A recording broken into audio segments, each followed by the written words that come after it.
আমি বানিয়েছি দুটো বড় কিউব যাতে 100 জন বাচ্চা কম্পিট করতে পারে 100 জন এই বড় লোকগুলোর সাথে। 100 ঘন্টা পর যে কিউবের ভেতরে সবথেকে বেশি লোক থাকবে তারা জিতে যাবে $5,00,000।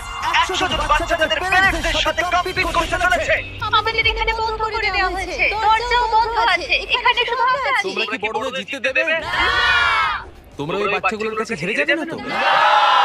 তোমরা কি এই 5 লাখ নিজেদের মধ্যে ভাগ করে আমি নেবে? ভাগ করে নিতে পছন্দ করি, আমিও ভাগ করে নেব। ঠিকই বলেছো, কিন্তু বিজয়ী টিমের যারা যারা বাকি থাকবে তাদের মধ্যেই এই টাকাটা ভাগ করে দেওয়া হবে। 1 ঘন্টা হয়ে গেছে।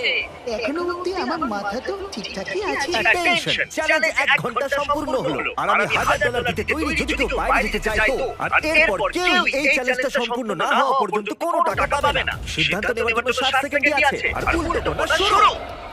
$1,000 আমার জন্য যথেষ্ট নয়। আমি $1,000 জন্য বাইরে যাব।